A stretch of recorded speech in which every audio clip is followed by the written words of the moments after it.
Hey everybody, Shine Audio Tapes here. Welcome back. I mean, it's been a while, hasn't it? Been like 2-3 months since I've been recording. Anyway, this is a brand new chapter. Anyway, so last time, there was some parts where I had to burn the lab up, where James burnt the lab up. I don't quite remember what happens. Oh, the Citadel, the mind controlling person from Aurora. Anyway, Chapter 12. Doctor's Rise return, but not for long. I returned from the abandoned lab. I went to my crew and I told them what happened. They suddenly were surprised by the new evidence. And then Derek said, "Hey, my father's aunt owns a farm by the border of the New Jersey and the New York. Maybe we could have a little fun a bit while we're searching for the state of the robot people." I nodded. Well, we do have a point. We don't have any much fun during our classes when we were young, so I guess we could try to have some fun in New Jersey. What do you guys think? Everyone was smiling with excitement. Then all of us yelled all news and said, "Yeah, beach time, yeah!" I went to my car and drove home. I got Edmund and Victoria. We headed to the Jersey's border. As we made into the farm, we got out of the ground, tromping due to the gravel. Chickens clucking in the distance, and horses running around. A woman came out of the farm with a milk bucket, and both hands stopped. "Auntie!" Derek, Scarlett, and Cheyanne yelled, and running to the woman, to put the woman's books down, and asked, "Derek, Scarlett, Cheyanne, is that you?" She said, smiling. "Yes, Auntie, is that?" Cheyanne said. "Is Dad here?" Derek asked. "No, I'm afraid he just now went back to pick up some animal feed, but you can stay here if you want, till he comes back." The woman said, "Thank you, Miss." I said, "Odina, Mrs. Odina." "And you are?" she asked.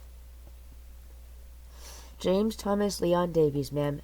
I'm the leader of the Wolf Squad, and my mother, Carbrute, was the leader, but she retired." I said, "Ah, yes, and yes. She was my nephew's friend. Well, one of them, by the way. How is she?" Odina asked. "She's okay. About 13 years ago, I lost my father. During an attack on my family and the squad, killed my father." I said, while choking up a bit, "Oh, I'm sorry, hon. But you could stay here on my farm. Let me show you to your rooms. I'll make dinner. Cheyanne, Scarlett, Derek, come help," Odina said while walking from the farmhouse. I walked to my wife and stepped one more on the gravel. "Babe, go into the house with the others. I'm going somewhere I need to go on a stakeout and find out where these robots and abominations," I said. She nodded. I went to the car and drove off, hoping the robot kids were somewhere.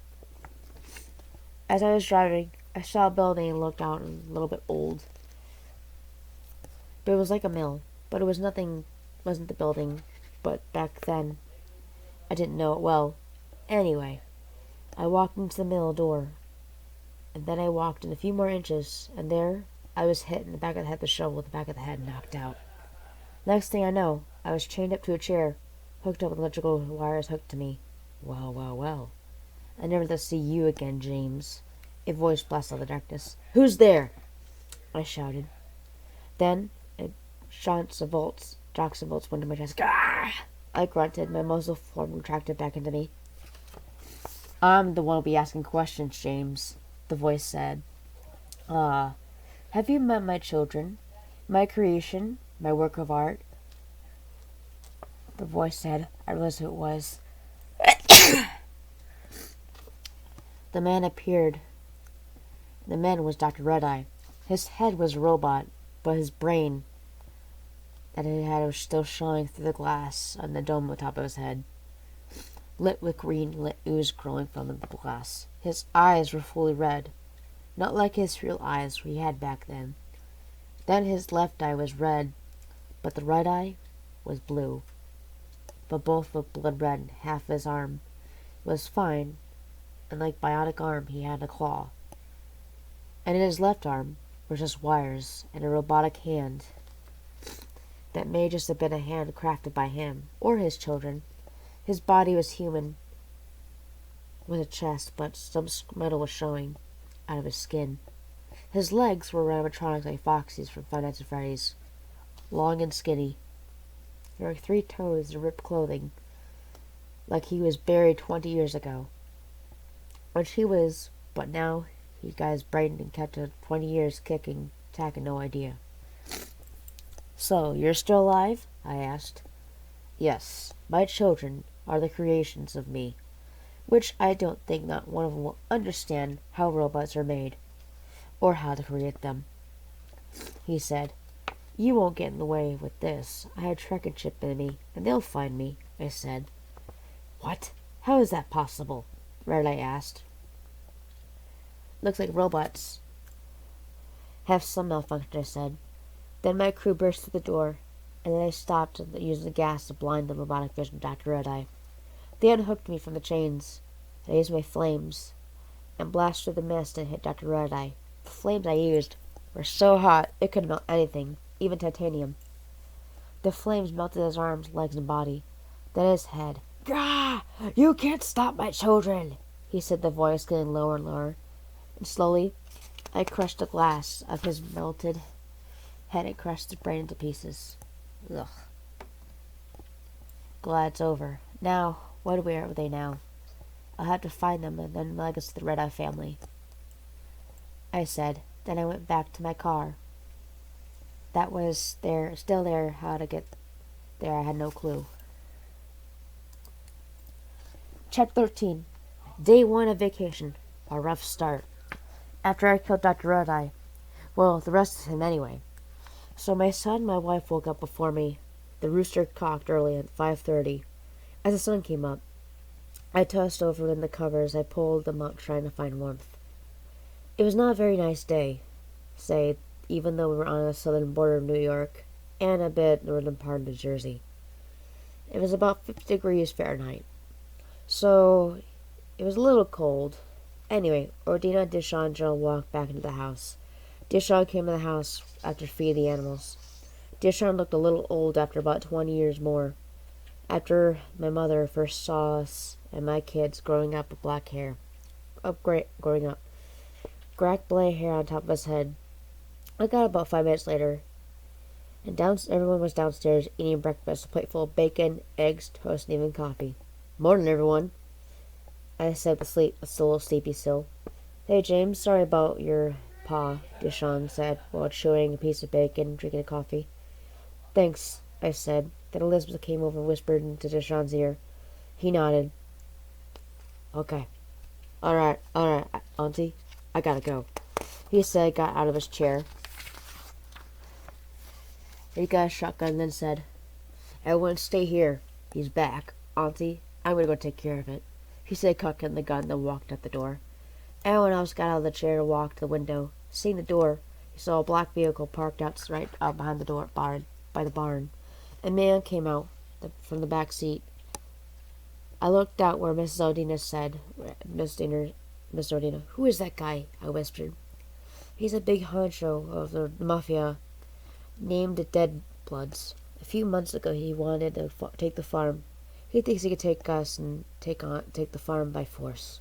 But my nephews can take him on. And they were trained Army veterans. They were deployed to Afghanistan to help out, but I've been in the Wolf Squad. But then they had kids. They were elite people in the squad, she said. I nodded in agreement. Yeah, my mother was the original leader of the group, and your nephews were in.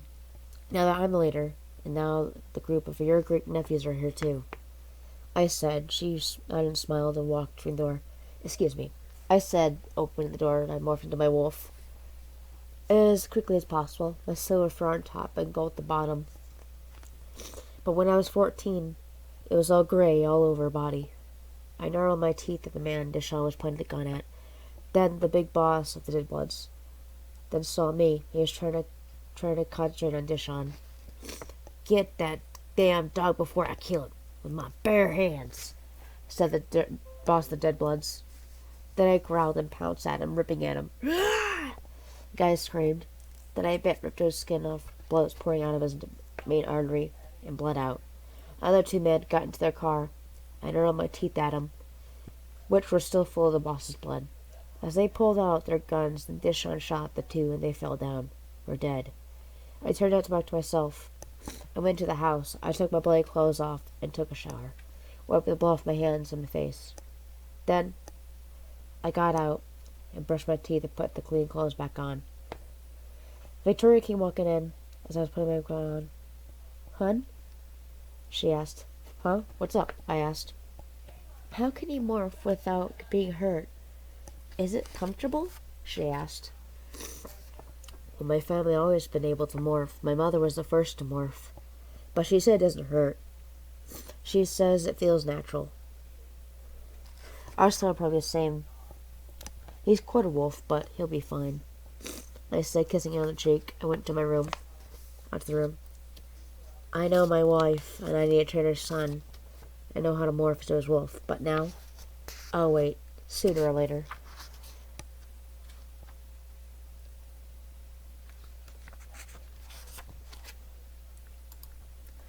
Chapter 14, Day 2, Vacation on the Farm, and Training My Son. After I killed that man, his car was still in the driveway. A deity wanted me to get rid of it, and get rid of the bodies. So I did, driving the car into the river, and sunk it, and buried the bodies near the water. No one really cared about the guy, only his guys did.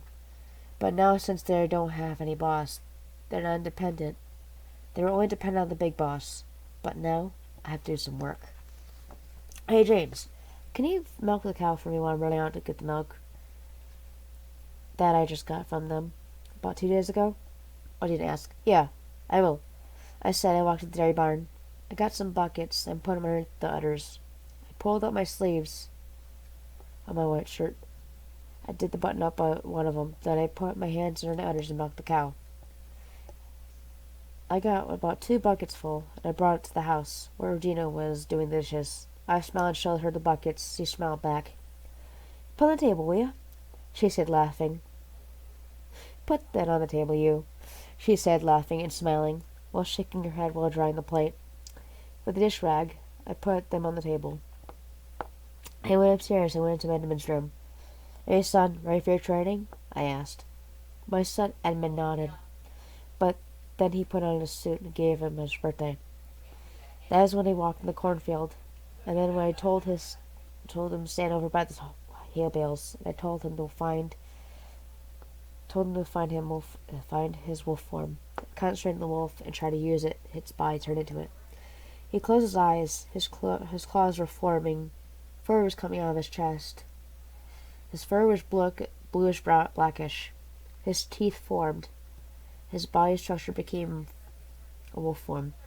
He fell to his knees. His hands became paws. His feet became wolf legs and claws and paws. His muzzle came out of his face. His eyes were pure blue instead of green-brown. His tail formed out of his tailbone.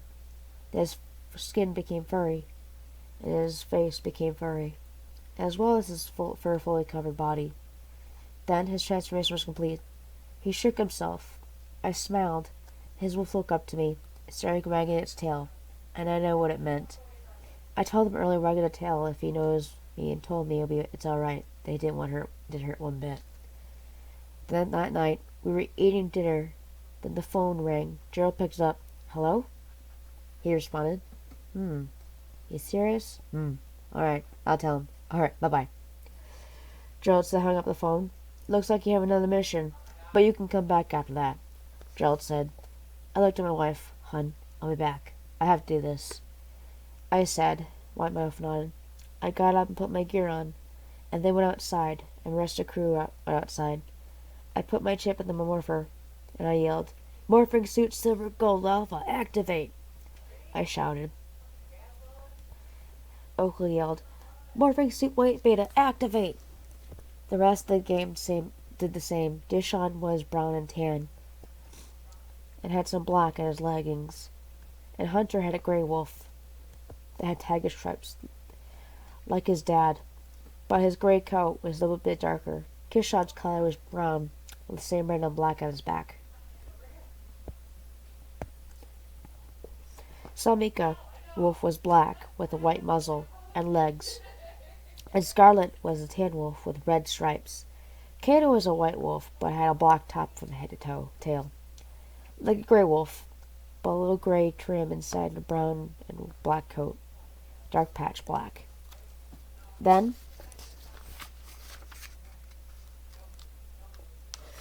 her transformation were complete. Time to save the day again.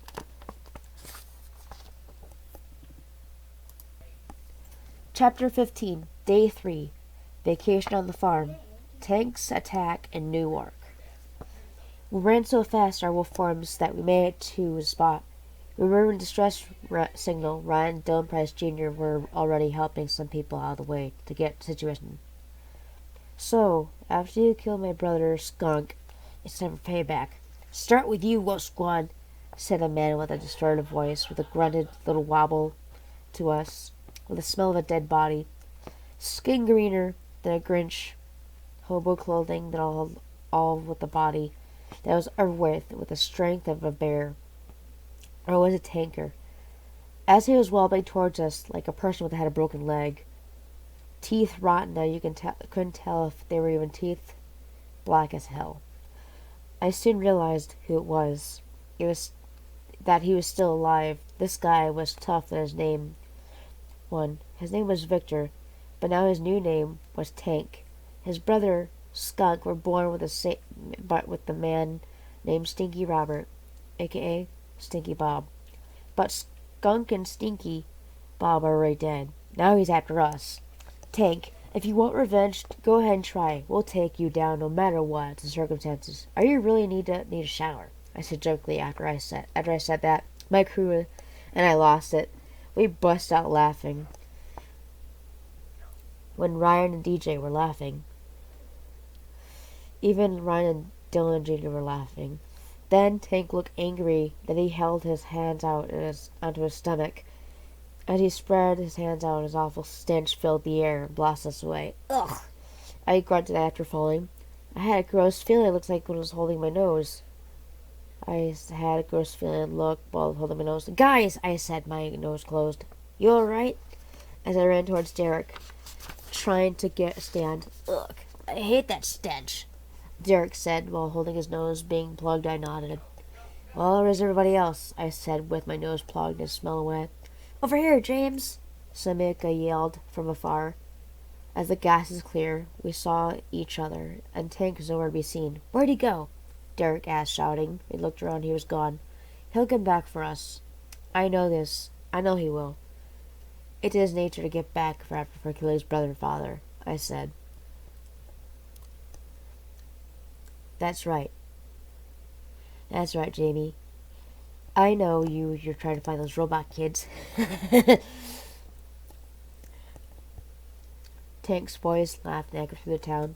Tank, show yourself. We're not done here, I shouted. That echoed through the town. The green mist came out of nowhere. We plugged our noses, and then he appeared through the green, swirling mist, with a crooked smile and black, yellow rat teeth. His tongue was a blue color, like it was decaying or something. You killed my father, and my older brother, and now it's my turn to kill one of your loved ones. Not that you'll die, not us. No, it's you that died, not us, Derek said his wolf form. Then he was about to strike, with a shock of liquid ooze from his mouth. With the shock of liquid ooze from his mouth is when he sped apart out of the way of the ooze. Stuff like his throw up, which it really was, really gross. I made a disgusting look on my face. Then I ran to him out to get him, but then he blasted me with the same gooey, green, sticky set-like substance. It was like silly putty. I turned back into my human, trying to get it off me. Yuck! I said, taking the goo off me. Then Oakley ran after Tank after I did. Then she turned back into her human form and grabbed the syringe and squirted it at him. His eyes started to burn his eyes. Ah! He screamed. He uncovered his eye. His eyes were no more. I smelled that I knew I had it. She did. I remember before she got here, she put water into a syringe. Then I used some water out of my water bottle, and the ooze disappeared. Everyone turned back and used their water. I brought him to squirt him. I barked. Everyone, turn back and use your water bottles on him, I barked. then nodded. Everyone turned back normal. Ryan and Dylan opened a fire hose and got out of the house and got a fire hose and put it on a hydrant, turned it on. They all started blasting him into water, turning him into nothing. I was out of breath, and me and my crew were tired. Then Dishon and Joe came into town with the hay bale holder, and it was really, really big. Hey guys, you need a ride? Dishon said. We looked at him smiling. Just in time, thanks, I said. We got on and went back to the farm. As the sun set down, another day goes by, and saving the town of Newark. Take one more day till we head back to the lab. Alright guys, that was chapters 12 through 16. So hopefully you guys enjoy this very beautiful day. And I know it's almost past Halloween, but now time for me to do more recording later. But right now, I'm gonna edit, do this film, and hopefully see you guys later. Peace out, and thank you for watching. Thank you.